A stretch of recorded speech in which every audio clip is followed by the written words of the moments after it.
Yo, yo, yo. Hey, guys, welcome back to another amazing edition of the Best Practices Show podcast. My name is Kirk Barrett, where we have one single goal every time.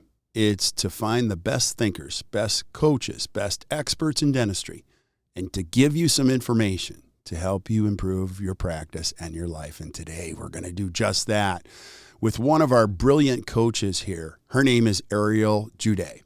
And we show you how to understand if you are truly billing your full fee. Now, I know what you're thinking. Yes, I do. No, you don't. You have to listen to this podcast. I know you're going to love it. So check it out, and we'll see you soon.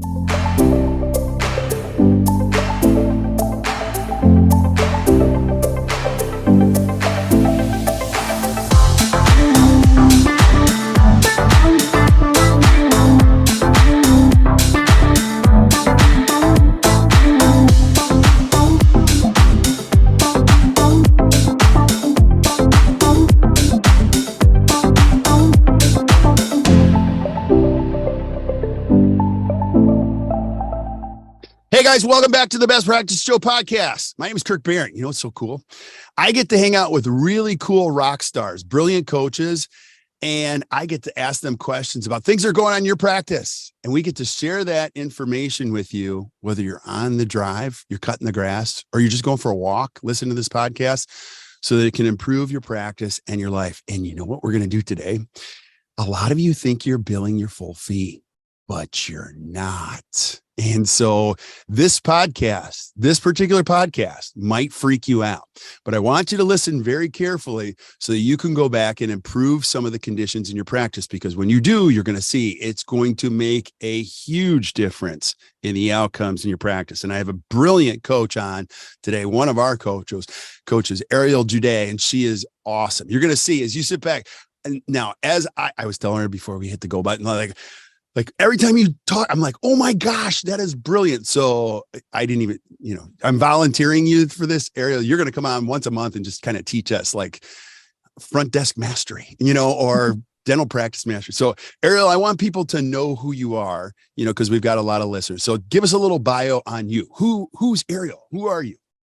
Yeah, so I'm Ariel. I'm currently in Ohio, but I have had the fortunate opportunity to live in a couple of different states, which allowed me to transition from different administrative positions in the dental offices.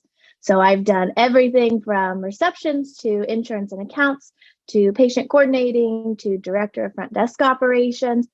So I really have a passion for the front desk systems, the administrative systems, and then the training of how to improve the administrative team. Yeah. And it's awesome. So, and Ariel's one of our amazing pro coaches here. And so what she does is she gets practices organized, cleaned up, focused, accountable. We're going to use that word, quite often sometimes, but let's start here, Ariel. Like, this is a big deal in dental practice. Let's talk about the why first. Like, if I'm a dentist listening, like, why is it really important to make sure that I'm always billing my fee, or at least learning about how I bill my full fee? Well, I think the most important part is you want to show the patients the value of dentistry, right? If we're not showing them what it costs, they're not going to know. So if we're, giving them discounts or we're showing our PPO fees, they're going to think, oh, this is normal. This is what it is. So we're not showing them the true value, and they're going to make up their own numbers in their head, if based off of what they're seeing. So I think that's the most important part. But then the second one is, you can't make decisions off of your practice if you're not seeing the real numbers. Right. So if we're billing our PPO fees because we think that it, simplifies our processes, we can't make true decisions because we don't really know what, the fee is, what is our overhead for that procedure. We just really can't make decisions. And we don't know if we're keeping up with our PPO fees. So the easiest is to just bill our fee and let the PPOs keep up with us. Yeah. So go back to the word simplifying, because the real inherent nature of this is that if you're a dentist and you're participating with PPOs, it's complex. So you look for the path of least resistance in this. You You sign up with a PPO, and it takes a lot of work to really put in your full fees. And can you talk about the nature of that? It does. And your practice managed software is going to try and tell you to put in the PPO fee, bill it, because that way when insurance pays, you don't have to do the individual write-offs. Your team doesn't have to focus on anything. So they make it sound like it's super easy. A lot of practice managers and team members who don't really know the unintended consequences of not billing your full fee, they also think it's easier. They think it's saving them time. But really, the unintended consequences are they could be making mistakes. I've seen lots of dentists give back refunds to patients that were never deserved because we're doing multiple write-offs because we're not knowing how to read the EOB and the ledger. So that's why, to keep it simple, is actually to bill the full fee. When insurance check comes in, then we can make the appropriate write-off. We know everything is correct right there. And people say, oh, that takes me more time. In the end, it really doesn't, because now you're not auditing accounts later. You're touching it, you're one and done. Right. And then, we will go down the write-offs become messy, really messy later on, because it's very hard to track them. They're not built on real data, and it really gets dentists very upset when they figure out, oh my gosh, I'm writing off this much. And in truth, they could be writing off a whole lot more. They just don't know. Now, I don't want to do a whole conspiracy thing here, but it's true. Is like the insurance game is a huge snowball. It's a very big one. You're talking about multiple billions of dollars in snowballs. And so it does require that if you're going to be an entrepreneur, you got to learn how to work against this snowball, and with it. I'm not here to villainize it, but like, it becomes very easy just to set it and forget it. And then you look up and you go, oh my goodness. And the rules are changing as you're going, and you don't know what you're really doing along the way. And it becomes a challenge. Now, the ins and outs of the software, you did this in a masterclass a little while back, and I love it. And there's unique things that you need to know about EagleSoft. Obviously, EagleSoft, Dentrix, and Open Dental are the big three. If I have a team member that's listening, like, what do you want to really pay attention to? Let's say the doctor's not listening to this podcast, and I'm a team member. What do you want to say to that team member about those softwares, and like where to start with your thinking? First, to make sure that our claims are being sent with a full fee. And usually it's in your settings. It's a little checkbox for setting up those claims. You want to make sure your insurance claims are sending your full fee. That's the most important part, because that's the easy, you can do that change tomorrow without affecting anything in your software. The second one is then, okay, what about the ledger? What are we showing on the ledger? This is the one that if you're not showing your full fee on the ledger, I don't recommend going and doing it right when you get off, because it's going to be a change in the way people are seeing it, the way your patients are seeing it. So you want to make sure you communicate with the team of the change. But it is a simple change. You go in and it's another checkbox of, showing your full fee on the ledger. Now this means you have to do a little bit of work, which becomes software specific of, okay, but I want to give accurate estimates, right? That's the important part, is giving patients the accurate treatment estimates. Each software is designed that you can still do that based off of the PPO fee schedule. And this is where the hard work comes in, is you have to still have those PPO schedules put in. But if you've been billing your PPOs, then you definitely have the fee schedules. And you can still do this even when you're out of network, is giving them an estimate as well based off of this fee schedule. Your software knows whether to give a discount or not based off of how you input it. Yeah, now go back to that too, because you said that earlier. You got to keep up with your fee schedule. Like, how we love to systematize everything. So if I'm listening, like, what would you recommend? That I'm updating my fees in a systematic way once every 6 months, every year, every quarter? How often would I do that? What do you think? Any thoughts? I think you're at least checking them every year, at least checking to make sure, okay, am I up to date? And then throughout the year, spot check. See some of those big codes, your top 20 codes that you're billing, right? And we always say, if it is a code that a patient is going to see a lot. So their pro fees, right? Their bite wings, things that they may be paying out of pocket for, or they just see more often because they get them done more often. Those we don't want to make a huge increase right away, because then patients are going to think we've just been deceiving them. But ones that they don't see all the time, the extractions, the crowns, the root canals, those you can make a bigger increase if you are behind. And then here I know at ACT, as a pro coach client, we do an analysis of your fees. So we can help you say, hey, let's jump this up a little bit. Let's jump that up, just to make sure. But if you are in network with PPOs and you increase all of your fees, just know you're not going to get a huge in check tomorrow, right? It takes time. But we need to let the insurance companies know as well, hey, this is how much it costs. And if all of us are billing a higher fee for a crown, the hope is eventually the insurance company will reimburse a little bit more. Yeah. So I have so many thoughts on this because we've had so many conversations in master classes and with clients. This one thing you want to consider as a dentist is you get into this, you get in the weeds of all of these things. The bottom line is this: how many of your patients pay your full fee? That's the ultimate question. And what Ariel's talking about is, let's start, number one, charging your full fee across the board. And then we're going to pay attention to who's not paying your full fee.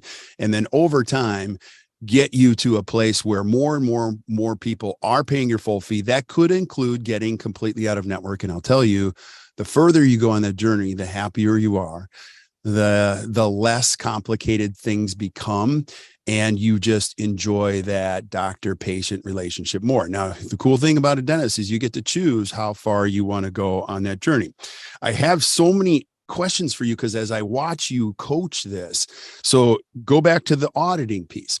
Now there are things called shared agreements, and we never had to do this before. I've been doing this for 25 years. The whole idea of auditing frequently EOBs just to make sure everything, I think it's an important practice. I mean, you don't have to do all of them, but maybe a few per week. Now, it's also opening up Pandora's box, because you're going to audit a few of these and you're going to go, that isn't right. Why is that? You're going to see irregularities, right? Ariel, can you talk about that? Yeah, absolutely. And I know people are like, oh, you want me to audit. But if we're billing our full fee, we're looking at every EOB to make sure the payment is correct.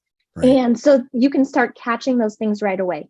And as you mentioned, the shared agreements, that is the optional agreements that, United Concordia says, hey, now you're in network with Cigna. Now you're in network with MetLife. Yeah, but I didn't sign up for them. I didn't sign up. You signed a contract saying you would let us do that for you. What? So there is a way that you can send a letter to say you want to opt out of the optional ones. So some are optional, some are not. I don't think there's any science behind which ones are which, but you can send a letter and say, I want to opt out of the optional agreements. And I recommend everyone do that yesterday, because then at least it gets you out of some of them. But then you can start seeing, okay, how many umbrellas, right? Because Cigna may pay you pretty good, but maybe you're getting paid at United Concordia's fee. And that's when we want to start making decisions. Yeah. You also want to audit your EOBs, because insurance companies, their business, and they hope that you take what they paid and what they said as fact. And you'll see that they'll deny some things. Cores are denied a lot because they say, well, you didn't show proof. And all you have to do is send in either the seat date or send in an appeal, but they don't want you to do that so that they don't have to pay. But if you have, that process in place that you're reading each EOB and seeing and fighting for what you deserve and what your patient deserves, you can catch those. It does take a little bit extra work, but insurance is just hoping that you're going to roll over and take their fee that they give you. Yeah. And what Ariel's sharing, it's absolutely true. It's a few extra systems you have to put in place. And again, you're going to think it's going to be a lot of work, but I'll tell you, on the other side, it's more work. When you look up after practicing for 10 years and you say, gosh, I'm writing off 33%. This hurts to hear this, but it's true. You're working 1 out of every 3 days for free. And that is more work than you've ever signed up for. And we don't want that for you. The hope is that, again, we're moving more and more in the direction. It starts with understanding the process. It starts with really putting these systems in place. It starts with updating your fees. It starts with, auditing them occasionally. And now you're building habits that you don't have to make efforts. And we're just always on top of the game and doing that. And Ariel, I want you to talk about this too, because as we help doctors transition away and out of network or getting paid more of their full fee. One of the things that we see is the hesitancy of a dentist or a team member to really put the full fee on it because they've been having the PPO fee on there for a long time.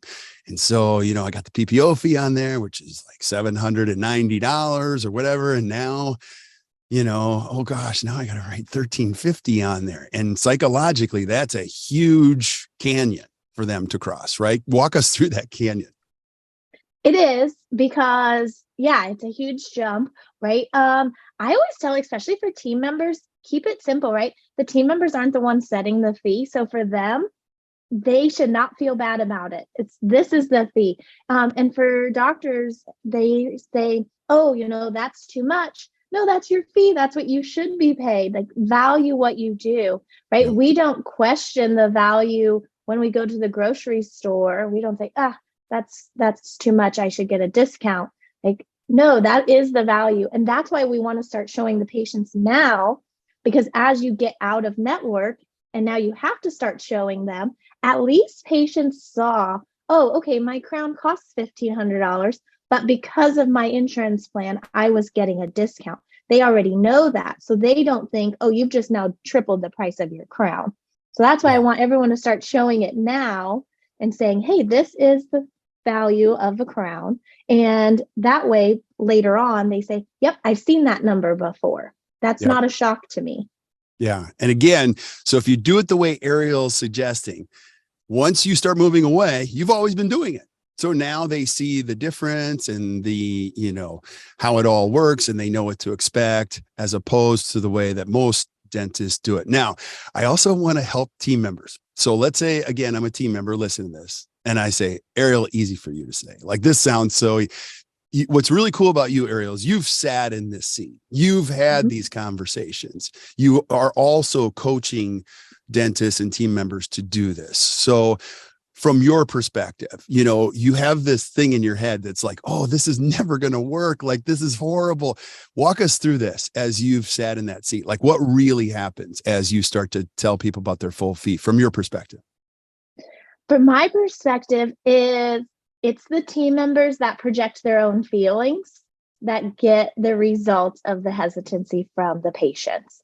So we cannot judge any patient on what they can pay. And I always make a joke of, we don't know what they have behind their walls or in their couch. Like, make it fun. Like, we don't know where they're hiding their money. And if they want to pay for it, they will. But I'm not going to assume that they can't pay for it. So that's the first one, is assume that everyone can and will pay for it, and they will tell us differently. And then if they say, oh, I can't afford that. Okay, well, now I go back to my financial agreements and my system within my practice of, okay, what options can I offer? Do we have a payment plan? Or do I say, okay, what is your paycheck schedule? Are we able to push you out, 2 weeks so that it falls on a paycheck period? That's when you start letting the patient decide of when they can pay for it and how they can pay for it. My job is to tell them the value and tell them the investment, and then let them tell me yes or no. And if it's a no, okay, well, now I'm going to come back with some solutions for you to help you start thinking of how can we make this work. But I know as a team member, it's scary. And some of team members say, I can't afford that. You can, if we have the right agreement in place. Same with patients, right? They may not be able to pay for it today, or they maybe can. We don't know. We have to let them decide that, not us. Yeah, I love it. And so, this whole point of what we were just chatting about is to help the team member. But really, what we find, and tell me if you think this is true, it's really not the team members that are the limiters. The team members, given the right training here, you said this, one of the first, like there's a special place in our hearts here at Act Dental for the admin teams. They are often the most neglected when it comes to great training. There's great clinical training out there. There's great hygiene training. There is great admin training like ADOM and other things like that. But for the most part, admin team members are not given excellent training on verbal skills and fees and things. And when they are, they shine. They can shine. It's the dentist that becomes the limiting factor on full fee. True or false? I'm kind of leading you with the question, but 100% true. I've had so many dentists say, "Oh, Ariel, let's give him a discount." And my first question is, why? And they're like, "Well," it's like, and then it's, "Oh, they can't afford it." I'm like, did they tell you that, or are we assuming that? Like we can't assume. And then I go in and present the value and say, "Hey, this is your investment," and they tell me okay.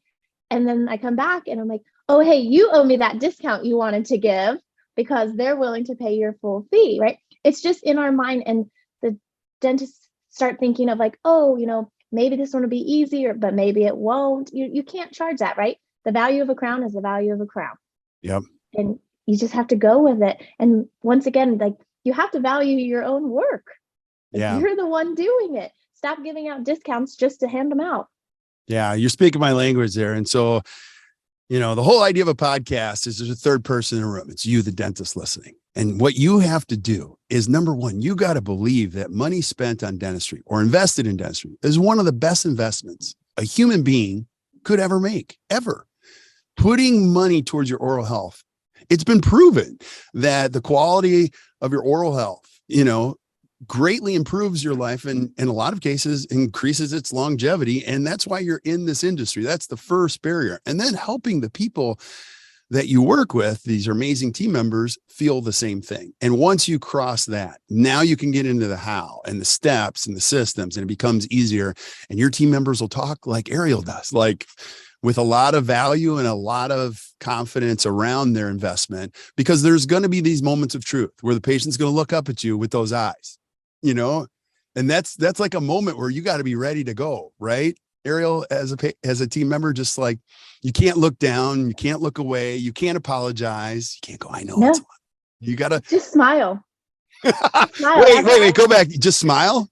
Yeah. I just tell them the value and they look at me and I just smile and just, I'm great with the awkward silence, because it's like, okay, I'm going to let you process. I'm just here smiling, letting you know, like, I'm not backing down from it. Like, this is what it is. This is what you need.